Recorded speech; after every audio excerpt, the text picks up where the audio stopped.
Opinion, analyse sociopolitique et économique. Une émission de New Vis Africa Media, chaque dimanche, au micro de Gabin Conrad.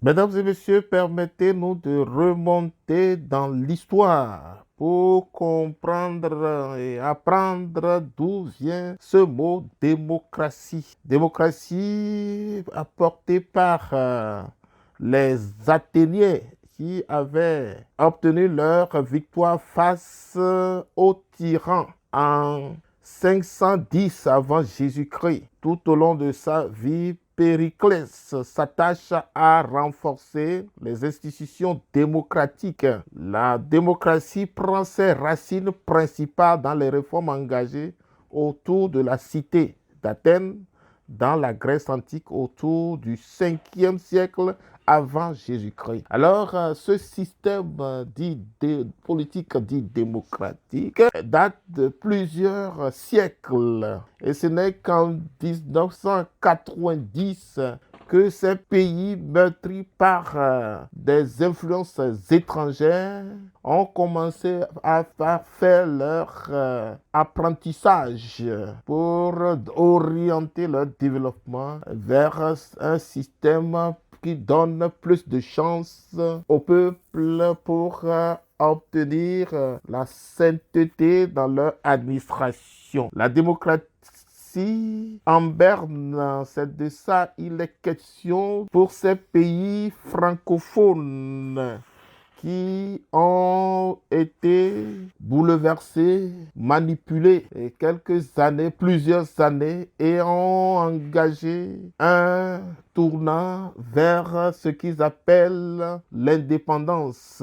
Alors, après l'indépendance, vint cette aventure vers ce système politique dit démocratique. Et depuis 7 ans, plusieurs pays francophones se sont réjouis de passer à une nouvelle vitesse politique en direction de la démocratisation. Une démocratisation, un système politique auquel ils étaient mal préparés, mal partis. Ces États se sont retrouvés quelques années ventre au sol. Quelques pays, dont le Bénin, ont néanmoins démontré leur volonté de poursuivre des efforts vers l'institutionnalisation d'un État de droit. Quelques années après, ces pays, comme le Bénin, ont perdu leur direction et mélangent les réformes plus individualistes et leur méthode de politique. Le Bénin fait donc partie de ces pays qui n'inspirent plus. Le Bénin fait donc partie de ces pays qui n'inspirent plus confiance depuis l'organisation des dernières consultations électorales. Nous parlons de 2019 et 2021. Depuis lors, il montre son essoufflement en matière de démocratisation. Alors 2026 pour certains sera le temps d'accouchement, la date d'accouchement ou l'année d'accouchement d'une nouvelle ère politique. Et aussi, il faut comprendre que traditionnellement, à 1 an et demi de cette consultation, plusieurs mouvements politiques ou partis politiques s'organisent et maintenant, tristement, aucun signe dans le ciel démontre une certaine préparation à cette manifestation politique. Les réformes ont carrément étouffé tout désir d'organisation et tous ces partis politiques se sont retranchés dans une triste passivité. Alors le Bénin a cette allure ne donne plus de crédibilité pour certains observateurs qui continuaient de croire que ce pays pourrait faire le miracle. Pourra donc-t-il démontrer le contraire en 2026?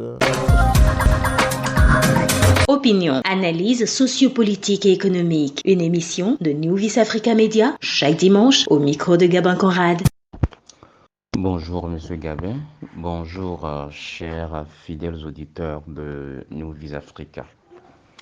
Alors, comme d'habitude, je voudrais signaler la pertinence du thème qui fait objet de l'opinion du jour. Difficile de retrouver l'engouement préélectoral à un an et demi des présidentielles. Un recul sur la démocratisation.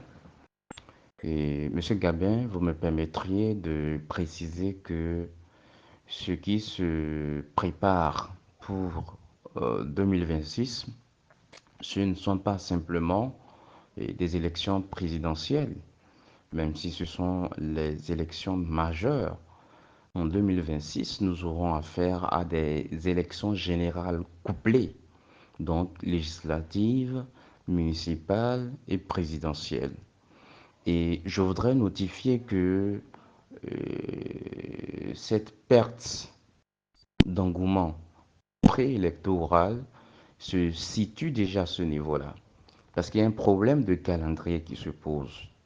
Le calendrier qui a été défini au début, selon ce calendrier, il devrait avoir, je pense, les élections législatives et ensuite municipales, quitte à ce que les élus puissent parrainer maintenant de potentiels candidats pour les présidentielles, puisque nous sommes, depuis l'avènement du régime de la rupture, dans le système du parrainage, qui ressemble à peu près à ce qui se fait aux États-Unis d'Amérique, dans une certaine mesure, mais pas très pour. Vous voyez, cette perte d'engouement, et ça commence déjà à ce niveau-là. Alors, en dehors de ça, nous savons que nous avons affaire actuellement à un code électoral expulsif et exclusif, avec d'abord la caution, le paiement de la caution qui pose problème, avec le nombre de sièges, je vais le dire ainsi, qu'il faut avoir au niveau de toutes les circonscriptions électorales. Je vais parler du pourcentage qui a été exigé. Vous voyez? Et quand nous analysons très bien, nous nous demandons est-ce qu'il y aura un parti, même du camp présidentiel, qui puisse remplir ce pourcentage au niveau de toutes les élections, je dis toutes les élections, au niveau de toutes les circonscriptions électorales. Donc vous voyez, le problème déjà là, et la solution, quant à elle, n'est toujours pas là. Donc il y a vraiment une perte d'engouement préélectoral au niveau de toutes les Béninoises et de tous les Béninois.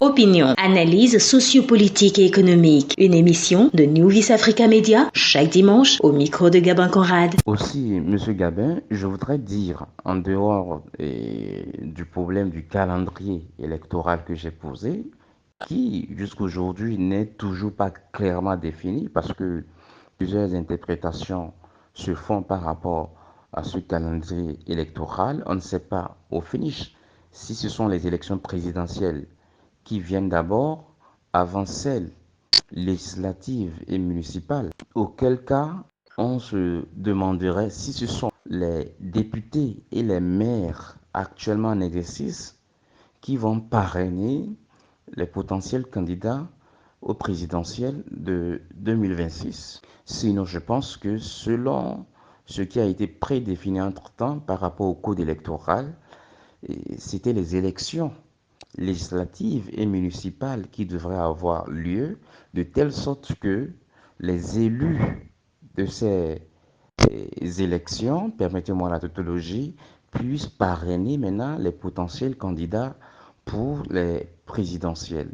Donc il y a ce problème-là qui se pose, comme je l'ai ce problème du code électoral actuel qui est expulsif et exclusif dans toute sa dimension pratiquement, que ce soit au niveau de la caution, qui ne permet déjà pas à tout le monde d'avoir les moyens pour y répondre, donc on n'aura pas des candidats indépendants, que ce soit aussi et au niveau de son contenu, de son caractère même, je vais le dire ainsi, et qui déjà disqualifie un certain nombre de partis.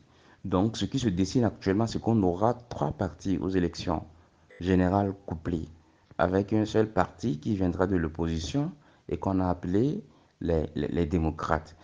En dehors de ces deux aspects, M. Gabin, il y a aussi le fait que ce régime, excusez-moi le terme, a réussi en quelque sorte à envoûter le peuple béninois. Partout et dans le pays, il est désormais inclus dans la conscience de chaque Béninois que ce régime est là pour longtemps, que ce régime tient le pays par les couilles et que ce régime, on ne peut rien faire, d'accord, pour le déboulonner. Il faut dire que cela est déjà projeté dans la conscience du Béninois. Et aussi, nous voyons ce qui se passe déjà et qui laisserait encore une fois de plus planer l'idée selon laquelle le grand Manitou qui est actuellement en exercice, donc le prince de l'heure, on dirait qu'il n'a pas vraiment l'intention de partir. Lorsqu'on s'en tient aux actualités, vous avez vu toutes les personnes qui étaient annoncées comme ces dauphins, on a vu comment elles sont en train d'être recalées les unes après les autres. Vous savez autant bien que moi, c'est celle de Olivier Bocor. Vous le savez très bien, avec ce que moi j'appelle le coup d'État amical, dont on ne connaît réellement l'objectif. Est-ce que c'est pour distraire les Béninois une fois de plus, comme on les a déjà y habitués, ou bien il y avait véritablement l'intention de renverser le régime, ce qui va renforcer d'ailleurs le prince de l'heure et qui va faire en sorte que si on ne fait pas attention à la dernière minute, on risque d'assister à une révision opportuniste de la Constitution qui pourrait lui permettre maintenant de briguer un troisième mandat comme ça s'est fait en Côte d'Ivoire et comme ça a failli se faire au Sénégal n'eût été la vaillance de la jeunesse sénégalaise. Et je pense que le peuple béninois est suffisamment averti parce qu'il est fatigué de ce régime et en s'entendre les dispositions qui s'imposent pour se débarrasser de ce régime rupturien qui n'a que déjà trop duré pour prétendre à un troisième mandat. Mesdames et messieurs, merci de nous suivre. Je vous rappelle que nous venons de suivre la réaction de notre ami Abdoul Bak Abdoul Karim par rapport à l'état des lieux à un an et demi des élections, des consultations électorales. Nous sommes au Bénin donc. Bénin, comme on l'a dit, pas d'engouement pour les prochaines consultations électorales. Et en s'appuyant sur ces analyses et les analyses de plusieurs observateurs, il est donc difficile de croire que ce pays puisse garantir une élection libre et transparente dans les jours, dans les mois à venir. Et nous continuons de croire toujours que les autorités prendront les dispositions qui s'imposent pour marquer ou relancer la démocratie, l'état de droit, le système démocratique dans ce pays qui avait été sérieusement cité comme étant un exemple de la démocratie dans la sous-région. Le Bénin peut-il renaître de ses cendres? Le Bénin, après tous ces crises sociopolitique peut relancer son système politique. Voilà les questions auxquelles nous aurions à répondre dans les mois à venir et nous suivons de près et de loin les développements de cette situation sociopolitique. Nous vous remercions, mesdames et messieurs, de nous suivre. Je suis au micro, Gabin Conrad, et à très bientôt.